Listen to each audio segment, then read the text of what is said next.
Messieurs, dames, on va parler de figurines Bandai, Banpresto si tu préfères. Les joujoux qui arriveront en février 2025 du côté de One Piece et Dragon Ball ont été dévoilés. Alors il y a d'autres licences, mais aujourd'hui on va se pencher principalement sur ces deux mastodontes.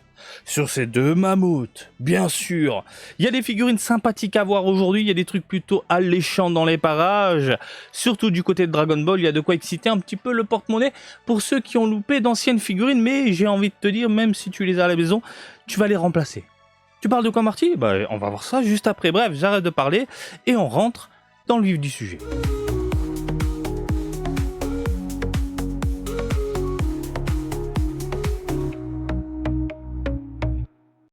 Gros plan, ma gueule! Alors, on va commencer d'abord avec du One Piece. Et comme tu peux le constater, on commence avec une figurine de Zoro. Et Zoro est arrivé.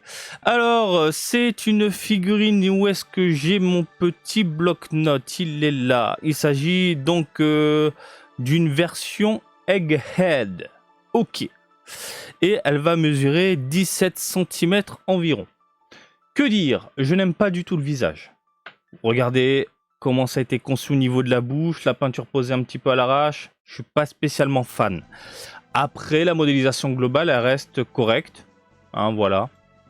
Les différentes lames et compagnie. Alors, il joue bien sûr, bien évidemment, avec les lumières pour donner envie de craquer. Parce que là, j'avoue, la figurine est pas mal. Mais la réalité, elle est plutôt de ce côté-ci. Avec ce rendu très simpliste, très plastique, très... Voilà. Donc, à vous de voir. Mais moi, je suis pas spécialement fan, surtout à cause du visage, hein, le visage qui est pas très bien réussi, je trouve. Ensuite, on enchaîne avec du petit Law. Alors, notre cher Law, il veut rentrer dans le tas. On est sur une figurine plutôt mignonne. Voilà, un poil dynamique. Et il s'agit donc d'une figurine Battle Record collection de 15 cm. Donc, c'est propre. Bon, jointure sur les côtés, une boulette dégueulasse, mais mis à part ça, ça rend plutôt bien. J'ai l'impression qu'on est sur du mat absolument partout, on a du laqué sur les bottes, voilà, pour t'amener ce côté un peu cuir. Ça reste propre. Pour une figurine de 15 cm, oui, c'est propre. Je sais pas ce que t'en penses, mais j'ai envie de te dire, pourquoi pas? Pourquoi pas te faire zizir en février 2025. On continue, messieurs, dames, avec notre cher petit sabot. Alors, elle mesure 18 cm. Et on parle d'une figurine, d'une gamme que vous connaissez, DXF. Pas de surprise. Voilà, au niveau des couleurs, c'est simpliste. On a des différentes textures, ça ne change pas. On a du mat, on a du laqué, on a du chromé. Regardez ici, sur son tuyau, sa pipe. On a ce côté chromé argenté, on a du laqué sur les bottes. Voilà, quelque chose de propre qu'on connaît en termes de rendu. Après, la modélisation, c'est pas mal. Hein. Je sais pas ce que t'en penses, mais elle est pas mal. Le petit sabot, bien vénère. Moi, je dis pourquoi pas. Franchement, elle est très très jolie. Le visage est bien réussi, les cheveux sont sympathiques, le chapeau est... Non, j'ai rien à dire. Ça manque de couleur, mais ça, c'est DXF, on connaît la gamme. Donc, on est habitué, ça rend bien. Point. Oui, c'est tout. Ensuite, on enchaîne... alors, elle mesure combien ça, la Miwok? 17 cm. On est sur une DXF. Voilà, encore une fois. Donc, pour ne pas changer, ce côté chromé, on a du laqué, on a du mat. Et généralement, le produit définitif ressemble à ça. Il n'y a pas de quoi se prendre la tête. Alors, l'espèce de veste, là, un peu noire, je pense qu'on va se bouffer du goudronneux, noir dégueulasse. Mais bon, après, j'ai envie de te dire, ça reste clean. Encore une fois, c'est une figurine pas prise de tête. Hop, hop, hop et hop. Voilà. Bien réalisé, propre dans son ensemble. Je sais pas ce que t'en penses, mais oui, je pense que elle peut finir chez toi. Et puis on est sur une figurine statique, donc oui, c'est sympa. Ce que j'entends par là, on n'est pas sur un personnage ultra dynamique. Elle prend pas de place, tu la poses quelque part et puis voilà. On continue, messieurs, dames, avec une Grandista. Tu as très bien entendu, une Grandista, un Monkey D. Luffy en Gear 5. Que dire de cette Grandista?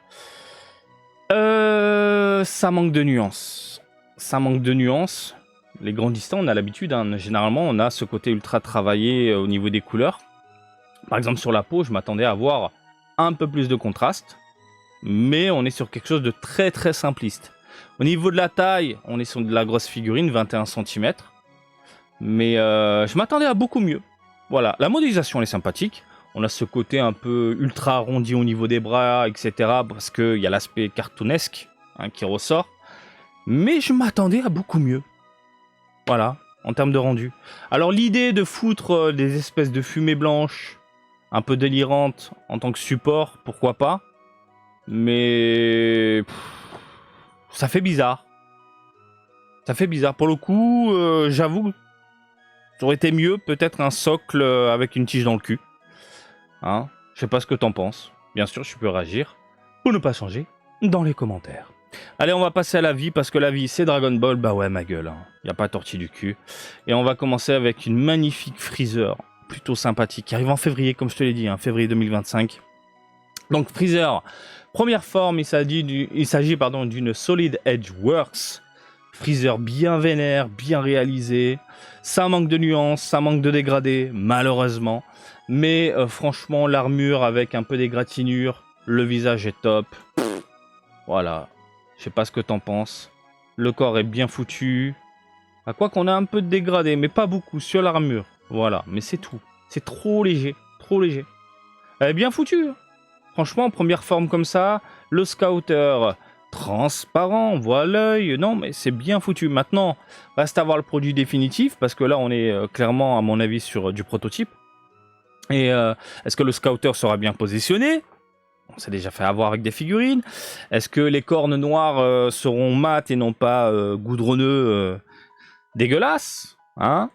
Donc on va surveiller tout ça. Mais là, de prime abord, il y a de quoi faire baver les fans de Freezer. Hein. Moi, je dis oui. Hein. Je dis grave oui. C'est pas fini. On parle de matchmakers maintenant. Attention, accroche-toi bien.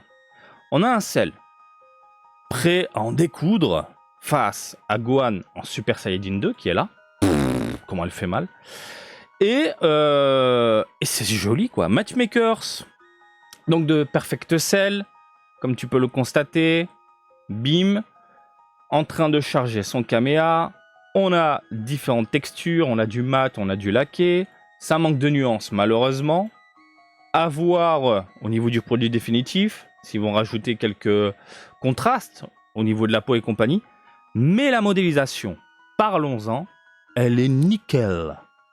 Elle est nickel. Je sais pas ce que t'en penses, mais elle est nickel. Non, mais je suis à fond. Je suis vraiment à fond. Elle est sublime. Je suis extrêmement fan. Le Gohan, complètement défoncé. Incroyable. Les cheveux bien proportionnés. On a du sang sur le front, au niveau du menton, au niveau de l'épaule. Les vêtements déchirés, égratignures, bras pétés. Il est pas lavé. Il n'est pas lavé. Ce que j'entends par là, on a pris l'habitude maintenant, quand Bandai sortait pendant une période des figurines Dragon Ball, il n'y avait pas de sang. Donc là, ils font marche arrière, tant mieux, pour faire plaisir aux fans. Mais regardez-moi ça. Elle est impeccable. Elle est impeccable. Je suis désolé, elle est impeccable. Donc tu mets les deux face à face, mais comment ça envoie de la boulette ? Ça envoie de la méga boulette. Ouh, on est d'accord. Souvenez-vous, à l'époque, il y avait une dramatique showcase qui était sortie, et c'était ça. Ça, c'est l'officiel, c'est pas du Wish, hein, attention. À l'époque, on était content d'avoir ça, et c'est pour ça que je vous disais tout à l'heure, peut-être que vous allez remplacer cette dramatique showcase, qui doit être dans une vitrine, par ça, parce que je suis désolé. Elle envoie du très très lourd. Et c'est là où tu vois vraiment l'évolution des figurines. C'est dingue comment c'est devenu soigné. Et on parle de figurine Game Center. Ça, c'est une figurine Game Center. Ça, c'est une figurine Game Center aussi. Donc, ils sont clairement améliorés avec le temps pour proposer des produits de qualité, plaisants à la mirette, à un prix correct. Franchement, ça tue. Ça tue. Voilà. Alors, ce que j'entends par prix correct, après, c'est vendu dans les boutiques de figurines, vendeurs particuliers par chez vous directement en rayon, mais de base, faut les choper dans les game centers. Mais putain de merde, bravo. Hein. Je sais pas ce que vous en pensez, elle est incroyable. Donc, est-ce que je vais craquer ? Possible. J'attends de voir le produit définitif, mais sincèrement, un Gohan comme ça, défoncé, qui prend pas beaucoup de place, on est sur une figurine qui tourne dans les 13 cm, je crois. Un peu plus grande du coup pour Cell. Bah putain de merde. On passe de ça à ça, quoi. Ça fait extrêmement plaisir. Bref, je sais pas ce que vous en pensez encore une fois.